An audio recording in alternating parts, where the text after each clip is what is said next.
ಶೆಟ್ಟಿ ವ್ಲಾಗ್ಸ್ಗೆ ಸ್ವಾಗತ ಸುಸ್ವಾಗತ.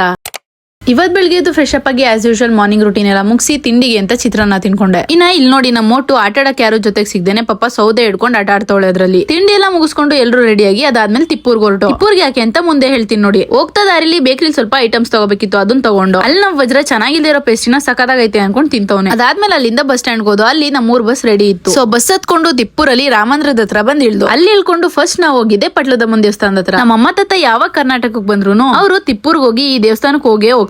ಯಾಕಂದ್ರೆ ಅವ್ರುನು ಇಲ್ಲೇ ಇದ್ದವ್ರು, ಅವರು ತಿಪ್ಪೂರ್ ಅವರೇನೆ. ಸೊ ಯಾವಾಗ ಬಂದ್ರು ಇಲ್ಲಿಗೆ ಬಂದು ಪೂಜೆ ಮಾಡಿಸ್ಕೊಂಡ್ ಬರ್ತಾರೆ. ಇನ್ನ ನಾವು ಹೋಗೋಷ್ಟರಲ್ಲಿ ಮೊದಲನೇ ಪೂಜೆ ಶುರು ಆಗ್ಬಿಟ್ಟಿತ್ತು. ಸೊ ಸ್ವಲ್ಪ ಹೊತ್ತು ವೆಯ್ಟ್ ಮಾಡಿ ಅದಾದ್ಮೇಲೆ ನಾವು 2ನೇ ಪೂಜೆ ಮಾಡಿಸ್ತು. ಪೂಜೆ ಎಲ್ಲ ತುಂಬಾ ಚೆನ್ನಾಗಾಯ್ತು. ಅದಾದ್ಮೇಲೆ ವರ ಕೇಳೋರು ಕೇಳಿದ್ರು. ಅದಾದ್ಮೇಲೆ ಪ್ರಸಾದ ಕೊಟ್ರು. ಅದನ್ನ ತಿನ್ಕೊಂಡು ಸ್ವಲ್ಪ ಹೊತ್ತು ಅಲ್ಲೇ ಕೂತಿದ್ದು. ಇನ್ನ ನನಗೆ ಈ ದೇವಸ್ಥಾನದ ನೇಮ್ ಕೇಳಿದ್ರೆ ಮತ್ತೆ ಈ ದೇವಸ್ಥಾನಕ್ಕೆ ಬಂದ್ರೆ ಒಂದೇ ನೆನಪಿಗೆ ಬರೋದು. ಹಿಂಗೆ 4 ವರ್ಷದಿಂದ ನಮ್ಮ ಅಮ್ಮ ತಾತ ಬಂದಿದಾಗ ಶುಕ್ರವಾರದ ದಿನನೇ ಈ ದೇವಸ್ಥಾನಕ್ಕೆ ಬಂದಿದ್ದು. ಅವತ್ತು ಹೀಗೆ ಪೂಜೆ ಎಲ್ಲ ಮುಗಿಸಿ ಪ್ರಸಾದ ಎಲ್ಲ ಕೊಟ್ಟಿದ್ರು, ತಿನ್ಕೊಂಡು ಆಚೆ ಕೂತಿದ್ದು. ಅಷ್ಟರಲ್ಲಿ ಎಲ್ರಿಗೂ ಫೋನ್ ಅಲ್ಲಿ ಪುನೀತ್ ರಾಜ್ಕುಮಾರ್ ಸರ್ದು ಡೆತ್ ನ್ಯೂಸ್ ಗೊತ್ತಾಯ್ತು. ಅವರೆಲ್ಲ ಮಾತಾಡ್ಕೊಳ್ಳೋದು ನೋಡಿ ನಾನು ಫೋನ್ ಅಲ್ಲಿ ಸರ್ಚ್ ಮಾಡಿ ನೋಡಿದೆ. ಕೆಲವೊಂದ್ ಕಡೆ ಡೆತ್ ಆಗೋಗಿದೆ ಅಂತ ಹೇಳ್ತಾ ಇದ್ರು, ಕೆಲವೊಂದ್ ಕಡೆ ಸೀರಿಯಸ್ ಆಗಿದೆ ಅಂತ ಹೇಳ್ತಾ ಇದ್ರು. ಅದನ್ನ ನೋಡಿ ನಂಗೆ ನಂಬಕ್ಕೆ ಆಗ್ಲಿಲ್ಲ. ಅಲ್ಲಿದ್ದವರಲ್ಲಿ ಯಾರೋ ಈ ನ್ಯೂಸ್ ನೋಡಿದ್ಮೇಲೆ ಪುನೀತ್ ಸರ್ಗೆ ಏನೋ ಆಗ್ಬಾರ್ದು ಅಂತ ಪೂಜೆ ಎಲ್ಲ ಆಗೋಗಿದ್ರು ಮತ್ತೆ ಇನ್ನೊಂದ್ಸತಿ ಪೂಜೆ ಮಾಡಿಸಿದ್ರು. ಈ ವಿಷಯ ಇವಾಗ ಯಾಕೆ ಹೇಳ್ತಿದೀನಿ ಅಂದ್ರೆ ಕೆಲವೊಂದ್ ಜಾಗಗಳೇ ಹಂಗೆ ಅಲ್ವಾ. ಕೆಲವೊಂದ್ ಘಟನೆಗಳು ಆ ಜಾಗದಲ್ಲಿ ನಮ್ ಕಿವಿಗ್ ಬಿದ್ದಿರುತ್ತೆ. ಆ ಜಾಗ ನೋಡಿದಾಗ, ಆ ಜಾಗದ ನೇಮ್ ಕೇಳಿದಾಗ ಆ ಘಟನೆನೇ ನೆನಪಿಗೆ ಬರುತ್ತೆ. ನನಗೆ ಗೊತ್ತು ನಿಮ್ ಲೈಫ್ ಅಲ್ಲಿ ಈ ತರ ಎಕ್ಸ್ಪೀರಿಯನ್ಸ್ ಗಳು ಆಗ್ತಿರುತ್ತೆ ಅಂತ. ದೇವಸ್ಥಾನದಿಂದ ಎಲ್ಲರೂ ನಮ್ಮ ಅತ್ತೆ ಮನೆಗೆ ಹೋದ್ರು. ಅಲ್ಲಿ ಹೋಗಿ ಸುಮಾರು ಹೊತ್ತಿದ್ದು ಊಟ ಎಲ್ಲ ಮುಗಿಸ್ಕೊಂಡು ಅದಾದ್ಮೇಲೆ KR ನಗರಕ್ಕೆ ಹೊರಟು. ಅಲ್ಲಿ ಬಸ್ ಸ್ಟ್ಯಾಂಡ್ ಹೋಗ್ತಿರ್ಬೇಕಾದ್ರೆ ಪಕ್ಕದ ಮನೆ ಹಿಂದ್ಗಡೆ ಕರು ಕಟ್ಟಾಕಿದ್ರು. ಅದನ್ನ ನೋಡಿ ನಮ್ ವಜ್ರಂಗೆ ಫುಲ್ ಖುಷಿ. ಅದನ್ನ ಹಿಡ್ಕೊಂಡು ಮುದ್ದಾಡ್ಬೇಕು, ತಪ್ಕೋಬೇಕು ಅಂತ ತುಂಬಾ ಟ್ರೈ ಮಾಡ್ದ. ಆದ್ರೆ ಆ ಕರು ಸ್ವಲ್ಪ ಚೂಟಿ ಇದ್ದಿದ್ರಿಂದ ಅವ್ನಿಗೆ ಚೆನ್ನಾಗಿ ಆಟ ಆಡಿಸ್ತು. ಕೈಗೆ ಸಿಗ್ದೇನೆ ಹಿಂದಿಂದೆ ಹೋಗೋದು, ತಲೆ ಎಲ್ಲ ಬುಡಿಸ್ಕೊಳ್ಳೋದು, ಈ ತರ ಆಡ್ತಿತ್ತು. ಅದಾದ್ಮೇಲೆ ಸರಿ ಅಂತ ನಾನು ಹೋಗಿ ಹಣೆಗೆ ಮುತ್ಕೊಟ್ಟು ಕೆನ್ನೆಗೆಲ್ಲ ಮುತ್ಕೊಟ್ರೆ ಸುಮ್ನೆ ಕುಡಿಸ್ಕೋತೈತೆ. ನನ್ಗೆ ಶಾಕ್ ಆಗೋಯ್ತು, ಏನ್ ಒಳ್ಳೆ ಪುಟ್ ಮಕ್ಳು ತರ ಸುಮ್ನೆ ಮುದ್ದಾಡ್ಸ್ಕೋತೈತಲ್ಲ ಅಂತ. ಕೊನೆಗೆ ನಮ್ ವಜ್ರ ಅದನ್ನ ಮುದ್ದಾಡ್ಲೇಬೇಕು ಅಂತ ಇನ್ನೊಂದ್ಸತಿ ಹೋದ.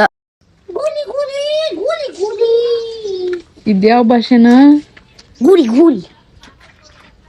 ಫೈನಲಿ ಆ ಕರುನ ಮುದ್ದಾಡ್ಕೊಂಡು ಅದಾದ್ಮೇಲೆ ಎಲ್ಲರೂ ತಿಪ್ಪೂರಿಂದ KR ನಗರಕ್ಕೆ ಬಸ್ ಹತ್ಕೊಂಡು ಬಂದು. ಇನ್ನ ನೈಟ್ ಊಟಕ್ಕೆ ಒಚ್ಚೋಗೆ ಮತ್ತೆ ನಾಟಿ ಕೋಳಿ ಸಾಂಬಾರ್ ತಿನ್ಕೊಂಡೆ. ಇವತ್ ನಾನು ಕಡಾವರ್ ಅಂತ ಒಂದ್ ಸಸ್ಪೆನ್ಸ್ ಥ್ರಿಲ್ಲರ್ ಮೂವಿ ನೋಡಿದೆ. ಮೂವಿ ಇಂಟ್ರೆಸ್ಟಿಂಗ್ ಆಗಿದೆ. ಎಂಡಲ್ ಅಂತೂ ಒಳ್ಳೆ ಟ್ವಿಸ್ಟ್. ಇನ್ನ ಇದು ಮಾರನೇ ದಿನದ ಕ್ಲಿಪ್. ನಮ್ಮ ಅಮ್ಮ ತಾತ ಮತ್ತೆ ವಜ್ರ ಭೋಪಾಲಿಂದ ಒಂದ್ ಮದ್ವೆ ಇತ್ತು, ಅದಕ್ಕೋಸ್ಕರ ಬಂದಿದ್ರು. ಮದ್ವೆ ಎಲ್ಲ ಮುಗೀತು. ಸೊ ಇವತ್ ಅವರು ಭೋಪಾಲ್ಗೆ ರಿಟರ್ನ್ ಹೊರಟ್ರು. ಇನ್ಮೇಲಿಂದ ನಾನು ರೆಗ್ಯುಲರ್ ಆಗಿ ಡೈಲಿ ವ್ಲಾಗ್ಸ್ ಬರುತ್ತೆ. ಯಾರ್ಯಾರೆಲ್ಲ ನಿಮ್ ನೇಮ್ಸ್ ನ ನಾನು ವ್ಲಾಗ್ ಅಲ್ಲಿ ಹೇಳ್ಬೇಕು ಅಂತ ಕೇಳ್ತಿದ್ರಿ, ನಾನು ಡೈಲಿ ವ್ಲಾಗ್ಸ್ ಅಲ್ಲಿ ಹೇಳ್ತೀನಿ. ಇವತ್ತಿಗೆ ಇಷ್ಟೇ ಅಂತ ಹೇಳ್ತಾ ಥ್ಯಾಂಕ್ಸ್ ಫಾರ್ ವಾಚಿಂಗ್. ಬಾಯ್.